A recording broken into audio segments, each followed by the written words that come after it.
Hi പ്രിയ സുഹൃത്തുക്കളെ, നമ്മുടെ നാട്ടില് മൊത്തം ആകെ കൊളാപ്രശ്നമായി കിടക്കുകയാണ്. ശരിക്കു പറഞ്ഞാല് കുറെ സംഖ്യകള്, കുറെ കൃസംഖ്യകള്, ഒന്നും പറയണ്ട. എതിർഭാഗത്താണെങ്കിലോ കുറച്ച് മൂരികള്, പിന്നെ കുറച്ച് കമ്മികള്, കൊങ്ങികള്, സുടുക്കൾ എന്നു വേണ്ട, ഇവരെ പരസ്പരം അങ്ങോട്ടും ഇങ്ങോട്ടും ചെളിവാരി എറിഞ്ഞുകൊണ്ടിരിക്കുകയാണ്. എനിക്ക് മനസ്സിലായത് നമ്മുടെ പാലാ ബിഷപ്പിന്റെ ഒരു പ്രസ്താവനയുണ്ടായിരുന്നു. ലവ് ജിഹാദിനെ സംബന്ധിച്ചും നാർക്കോട്ടിക് ജിഹാദിനെ സംബന്ധിച്ചും. അത് ഇപ്പോൾ വ്യാപകമായി ചർച്ച ചെയ്തുകൊണ്ടിരിക്കുന്ന ഒരു സാഹചര്യത്തിലാണ് നമ്മളുള്ളത്. ശരിക്കു പറഞ്ഞാൽ ഈ ലവ് ജിഹാദ് ഇവിടെ ഉണ്ടോ ഇല്ലേ എന്നത് പറയേണ്ടത് നമ്മുടെ അഫ്ഗാനിസ്ഥാനിൽ നിന്നും താലിബാൻകാര് രക്ഷപ്പെടുത്തിയ ചില സ്ത്രീകളുണ്ടല്ലോ, അവർക്കു വേണ്ടി നെഞ്ചിലിടിച്ച് നിലവിളിക്കുകയും യൂട്യൂബറുടെ ട്രൈപോഡ് തകർക്കുകയും ഒക്കെ ചെയ്ത് ചാനലിൽ വന്നിരുന്ന് എതിരഭിപ്രായം പറയുന്ന എല്ലാ ആൾക്കാരെയും തലങ്ങും വിലങ്ങും പുലഭ്യം പറഞ്ഞ ബിന്ദു സമ്പത്തൊക്കെ എവിടെ പോയി എന്നറിയില്ല. ഇതിന് ഉത്തരം പറയേണ്ടത് അഫ്ഗാനിസ്ഥാനിലെ കാബൂളിൽ ജയിലിൽ നിന്നും രക്ഷപ്പെട്ട പെണ്ണുങ്ങളാണ്. നിങ്ങൾ എങ്ങനെ അവിടെ എത്തി? നിങ്ങൾക്കൊരു ഭൂതകാലം ഉണ്ടായിരുന്നല്ലോ, അതെന്തായിരുന്നു? എങ്ങനെയായിരുന്നു? നിങ്ങൾ ഇവിടെ എത്താനുണ്ടായ സാഹചര്യം എന്താണ്? നിങ്ങൾ ഒറ്റയ്ക്കാണോ വന്നത്? നിങ്ങളുടെ കൂടെയുള്ള ആൾക്കാർക്കൊക്കെ എന്ത് സംഭവിച്ചു? അവരെവിടെ പോയി? നിങ്ങൾ ചെയ്തത് തെറ്റാണ് എന്ന് നിങ്ങൾക്ക് തോന്നുന്നുണ്ടോ? എന്നിത്യാദി ഒരുപാട് കാര്യങ്ങൾ നമ്മൾ അറിയേണ്ടതായിട്ടുണ്ട്. അതൊക്കെ മനസ്സിലായാൽ മാത്രമേ ശരിക്കും ഇതിന്റെ ഉള്ളുകള്ളികൾ എന്താണ് എന്ന് നമുക്ക് മനസ്സിലാകൂ. ഏത് സാഹചര്യത്തിലും ഇസ്ലാമിനെ പൊതിഞ്ഞ് സംസാരിക്കുന്ന, തല നിറയെ ബുദ്ധിയുള്ള, വയറു നിറയെ ചിന്തയുള്ള ഒരു മനുഷ്യനാണ് നമ്മളുടെ റിട്ടയർഡ് DGP അലക്സാണ്ടർ ജേക്കബ്സ്. അദ്ദേഹം എന്താണ് പറയുന്നത് എന്ന് അദ്ദേഹത്തിന് തന്നെ വലിയ വ്യക്തതയൊന്നുമില്ല. വലിയ വായിൽ നമുക്ക് വ്യക്തമായിട്ട് അറിയുന്ന കാര്യമാണ് അദ്ദേഹം പറയുന്നതൊക്കെ. ആത്മാവിനെ വിളിച്ചുകൊണ്ടുവന്ന് കേസ് തെളിയിച്ച കാര്യമൊക്കെ അദ്ദേഹം പറഞ്ഞിട്ടുണ്ടായിരുന്നു.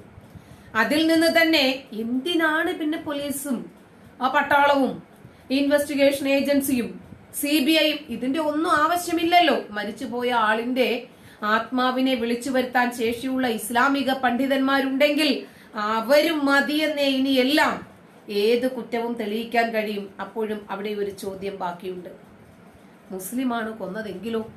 കാരണം നമ്മൾ ചെയ്ത തെറ്റുകള് നമ്മൾ തന്നെ മറച്ചു വെച്ചാൽ, ഈ ലോകത്ത് നമ്മൾ അവരുടെ ന്യൂനതകൾ മറച്ചു വെച്ചാൽ പരലോകത്ത് നമ്മുടെ ന്യൂനത അള്ളാഹു മറച്ചു വെക്കുമെന്നാണ് അള്ളാഹു നമ്മളെ പഠിപ്പിക്കുന്നത്.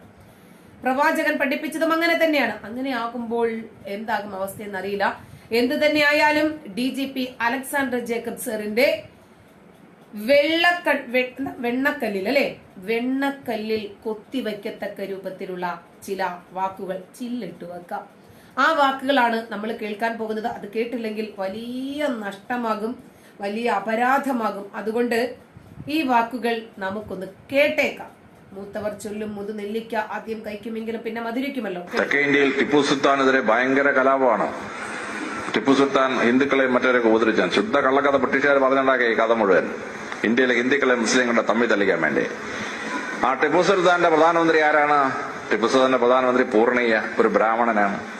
ടിപ്പുവിന്റെ മന്ത്രിസഭയിൽ 12 മന്ത്രിമാരുള്ളതിൽ 7 പേരും അമുസ്ലിങ്ങളാണ്. 5 പേരേ ഉള്ളൂ മുസ്ലിങ്ങൾ, 7 പേര് അമുസ്ലിങ്ങളാണ്. ഇത് പറയുമ്പോൾ എനിക്ക് ഓർമ്മ വരുന്നത്, ഖുർആനിൽ എവിടെയാണ് സ്ത്രീ വിരുദ്ധതയുള്ളത്? കാരുണ്യത്തിന്റെ മതമല്ലേ ഇസ്ലാം? സ്ത്രീകളുടെ പേരിൽ ഖുർആനിൽ ഒരു അധ്യായം തന്നെയുണ്ട്. എന്താണത്? മറിയം. സ്ത്രീകൾ എന്ന പേരിൽ ഖുർആനിൽ ഒരു അധ്യായമുണ്ട്. അതെന്താണ്? നിസാ. എത്രാം അധ്യായമാണ്? 4-ാം അധ്യായം. ഇത് രണ്ടും ഉള്ളത് കൊണ്ട് സ്ത്രീകൾക്ക് അംഗീകാരം കൊടുത്തെന്ന് പറയാൻ പറ്റുമോ? സ്ത്രീകൾക്ക് നീതി ഉണ്ടെന്ന് പറയാൻ സാധിക്കുമോ? ആ 4-ാം അധ്യായമായ സൂറത്തിൻ നിസാ, സ്ത്രീകൾ എന്ന അധ്യായത്തിലെ തന്നെ 34-ാമത്തെ വാചകം എടുത്തു നോക്കിയാൽ കിടപ്പറയിൽ ഭാര്യയെ കേട്ടിട്ട് അടിക്കണം എന്ന് പറയുന്ന വാചകങ്ങളുണ്ട് ഖുർആനില്. അപ്പോഴും നമ്മൾ പറയും, കണ്ടില്ലേ, ഇതാണ് ഞങ്ങളുടെ മതം, ഭയങ്കര സ്ത്രീകൾക്ക് നീതിയാണ് കൊടുത്തോണ്ടിരിക്കുന്നതല്ല. ഓക്കെ, ബാക്കി കേൾക്കാം. തള്ളുകൾ വരട്ടെ. പ്രവാചകൻ പഠിപ്പിച്ച് ഇസ്ലാമിൽ വിശ്വസിക്കുന്ന ആർക്കും ടെററിസ്റ്റ് ആവാൻ പറ്റിയതാണ്. ഓരോ ടെററിസ്റ്റിനും എഴുതി വെക്കണം, സുവർണ ലിപികളിൽ ആലേഖനം ചെയ്ത് ഓരോ വീടുകളിലും തൂക്കിയിടണം. പ്രവാചകൻ പഠിപ്പിക്കുന്ന ആപ്തവാക്യങ്ങൾ ഉൾക്കൊള്ളുന്ന ഒരാൾക്കും ഒരു തീവ്രവാദിയാകാൻ പറ്റില്ല എന്നാണ് അദ്ദേഹം പറഞ്ഞത്. പ്രവാചകൻ ആരായിരുന്നു? പ്രവാചകൻ പഠിപ്പിച്ചത് എന്തായിരുന്നു? പ്രവാചകൻ ജീവിച്ചിരുന്ന കാലത്തിനിടയിൽ എത്ര യുദ്ധങ്ങൾ ചെയ്തിട്ടുണ്ട്, എത്ര പേരെ കൊന്നിട്ടുണ്ട്, എത്ര യുദ്ധങ്ങൾ പറഞ്ഞയപ്പിച്ച് ചെയ്തിട്ടുണ്ട്. അതിന്റെ ഒക്കെ ലിസ്റ്റുകളൊന്നും എടുത്തിട്ട് വേണ്ടേ തന്ന പൈസയ്ക്ക് കൂറു കാണിച്ച് തള്ളി മറിക്കാൻ? മുസ്ലിം ആവാൻ പറ്റിയില്ല. ഓരോ ഒസാമയില്ലാതൊരു മുസ്ലിം അല്ല, ഒരു അബൂബക്കർ അൽ ബഗ്ദാദി മുസ്ലിം അല്ല. ഇതൊന്നും അവര് കേൾക്കണ്ട, അവരിപ്പോ ഇല്ലാത്തോണ്ട് കുഴപ്പമില്ല. പ്രവാചകൻ പഠിപ്പിച്ചതാണ് നിരപരാധികളെ കൊല്ലുന്ന. ജോസഫ് മാഷ്ടെ കൈവെട്ടിയ SDPക്കാര് മുസ്ലിങ്ങളാണോ?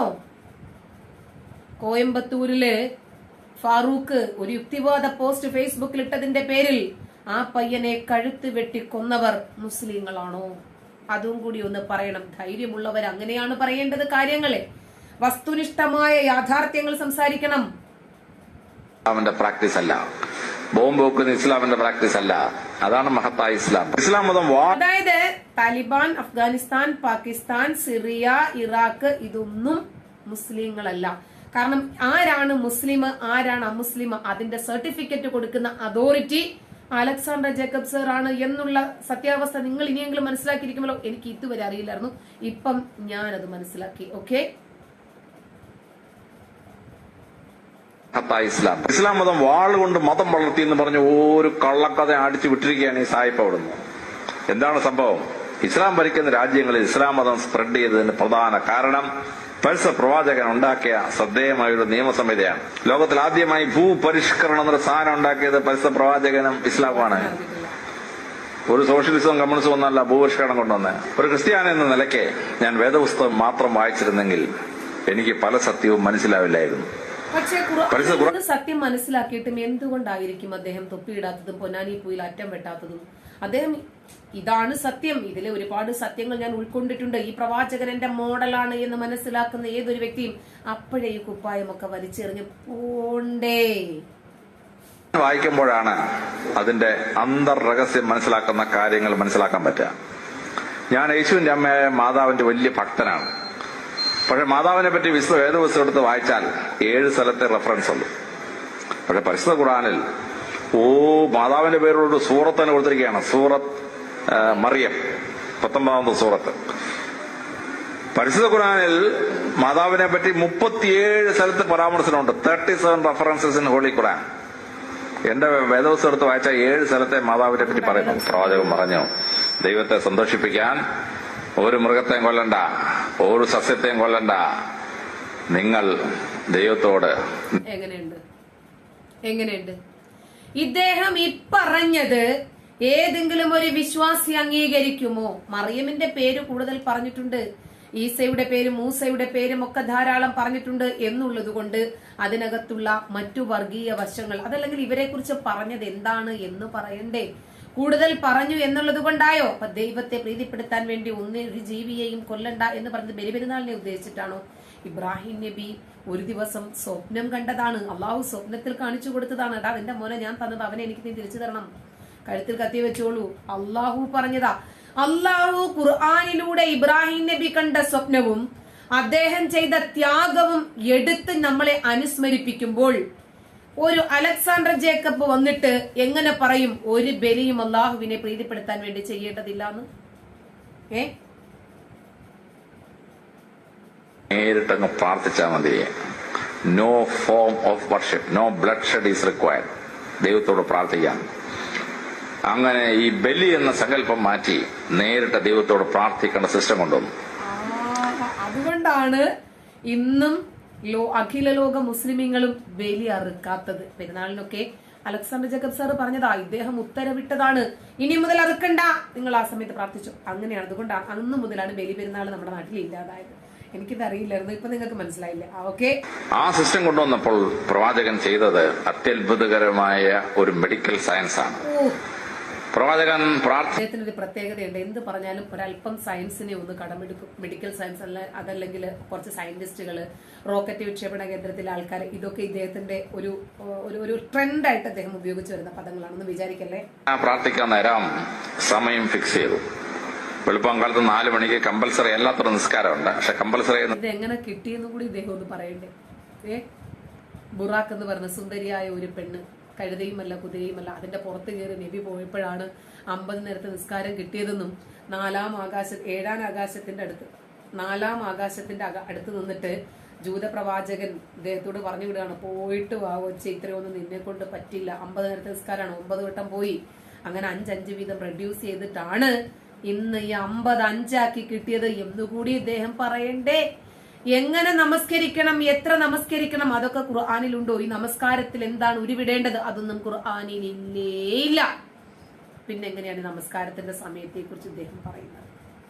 എന്നാ ശരി, അന്ന് നമസ്കാരത്തിന്റെ സമയം അങ്ങനെയാണ് കണക്കാക്കിയിരുന്നതെങ്കിൽ ഇന്നും അങ്ങനെ തന്നെ കണക്കാക്കിയാ പോരെ? അല്ലെങ്കിൽ തന്നെ ഇന്ന് ക്ലോക്കും സമയം അറിയാനുള്ള എല്ലാ സംവിധാനങ്ങളും വന്നപ്പോൾ പിന്നീട് അതിനെന്ത് പ്രസക്തിയാണുള്ളത്? അദ്ദേഹം തള്ളിക്കോട്ടെ. നിസ്കാരങ്ങൾ 5 സൂര്യൻ ഉദിക്കുന്നു, സൂര്യനെ കാണാൻ വയ്യ, സൂര്യരശ്മികൾ കാണാം, ഒരു നിസ്കാരം. ഒരു വടി നാട്ടിയാൽ വടിക്ക് നേരില്ലാതാവുന്ന അവസരത്തിൽ മിഡ് ഡേ സൂര്യൻ നേരെ വടിയുടെ മേൽ വരുന്ന സമയത്ത് 2ാമത്തെ നിസ്കാരം. ഒരു വടി നാട്ടിയാൽ വടിയുടെ നീളവും നേരിടുന്ന നീളവും ഈക്വൽ ആവുമ്പോൾ സൂര്യരശ്മികൾ 45 ഡിഗ്രി ആംഗിൾ വരുമ്പോൾ അടുത്ത നിസ്കാരം. സൂര്യൻ അസ്തമിച്ചു, സൂര്യനെ കാണാൻ വയ്യ, സൂര്യരശ്മികൾ കാണാം. പക്ഷേ അള്ളാഹു അറിയാതെ പോയ, പ്രവാചകൻ അറിയാതെ പോയ, പ്രവാചകന്റെ അനുചരന്മാരിൽ ആരും തന്നെ അറിയാതെ പോയ, ഇങ്ങേയറ്റം അലക്സാണ്ടർ ജേക്കബ് സാറിന് പോലും അറിയാതെ പോയ ചില കാര്യങ്ങളുണ്ട്. സൂര്യൻ ഉദിക്കാത്ത രാജ്യങ്ങളുണ്ട്. റിട്ടയർഡ് DGP, സൂര്യൻ ഉദിക്കാത്ത രാജ്യങ്ങളുണ്ട്. 6 മാസം ചക്രവാളങ്ങളിൽ സൂര്യൻ കറങ്ങി പിന്നെയും അവിടെ എത്തുന്ന 6 മാസത്തോളം സൂര്യൻ ഉദിക്കാത്ത രാജ്യങ്ങളുണ്ട്. അവിടെയോ സൂര്യ അസ്തമയവുമില്ല, ഉദയവുമില്ല. നമ്മൾ ഏതാണ്ട് 6 മാസക്കാലം ദിവസം 5 നമസ്കാരം വീതം നമസ്കരിച്ചു വരുമ്പോൾ ഒരു നമസ്കാരം മാത്രം നമസ്കരിക്കാൻ സാധിക്കുന്ന നാടുകളുണ്ട്, രാജ്യങ്ങളുണ്ട്.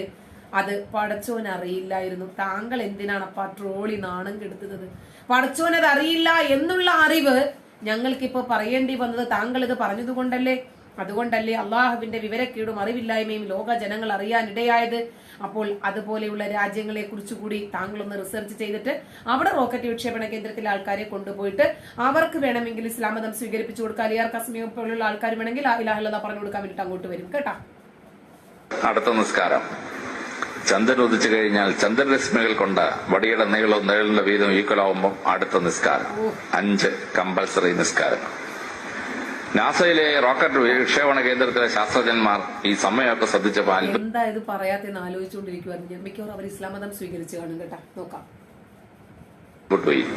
കാരണം സൂര്യന്റെയും ചന്ദ്രന്റെയും പ്രപഞ്ചത്തിന്റെയും നീക്കങ്ങൾ അനുസരിച്ച് മനുഷ്യന്റെ ശരീരത്തിൽ ഒരു ബയോളജിക്കൽ ക്ലോക്ക് ഉണ്ട്. ഈ ബയോളജിക്കൽ ക്ലോക്ക് ടേൺ ചെയ്യുന്ന പോയിന്റ്സ് ആണ് ഈ 5.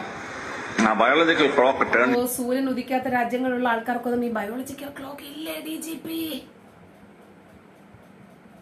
സമയത്ത് പ്രാർത്ഥിച്ചാൽ മനുഷ്യന് ആരോഗ്യം മാത്രമല്ല ബുദ്ധിശക്തിയും കിട്ടുന്ന അത്ഭുതം അവിടെ. നമസ്കരിക്കുന്ന ആൾക്കാർക്ക് ഭയങ്കര ബുദ്ധിയാ, തല മൊത്തം ബുദ്ധിയാ. താലിബാനികൾ ചെയ്യുന്ന കണ്ടില്ലേ, അഫ്ഗാനിസ്ഥാനികൾ ചെയ്യുന്ന കണ്ടില്ലേ, സിറിയയിലൊക്കെ കണ്ടില്ലേ ബോംബ് പൊട്ടുന്നത്? അവരുടെ ബുദ്ധിയാണ് പൊട്ടിത്തെറിക്കുന്നത്. ഒറ്റയ്ക്ക് മരിക്കേണ്ട, കുറച്ച് ഹിന്ദുക്കളെ കൊണ്ട് ഞാൻ മരിക്കുള്ളൂ. വെളുപ്പിന് 4 മണി എന്ന് പറഞ്ഞാൽ കമ്പൽസറി അല്ലാത്ത നിസ്കാരം വെച്ചിരിക്കുന്ന സമയമോ അത് മനുഷ്യന്റെ തലച്ചോറിന് ഏറ്റവും കൂടുതൽ ബുദ്ധിശക്തി ഉണ്ടാവുന്ന സമയമാണ്. ഭാരതീയ പുരാണങ്ങൾ പറയുന്നു, ഓരോ നാട്ടിൽ ഓരോ സമയത്തല്ലേ വെളുപ്പിന്. അയ്യോ, നിലവിൽ ബ്രഹ്മമുഹൂർത്തെ ഉത്തിഷ്ഠേ, ബ്രഹ്മമുഹൂർത്തം വെളുപ്പിന് 4 AM തലച്ചോറിന് ഏറ്റവും ബുദ്ധി ഉണ്ടാകുന്ന സമയം.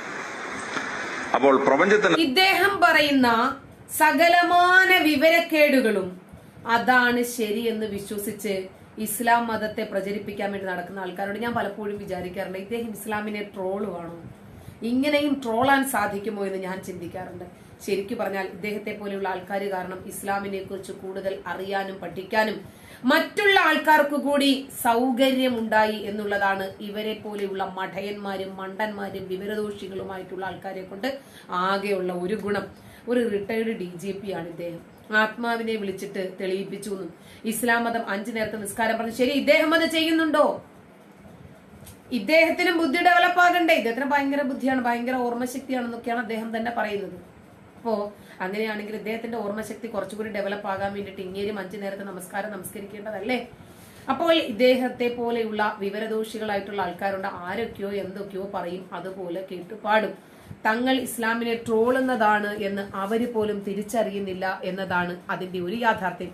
അപ്പോൾ നമുക്ക് വീണ്ടും കാണാം അടുത്ത പൊളിച്ചെടുക്കലുമായി.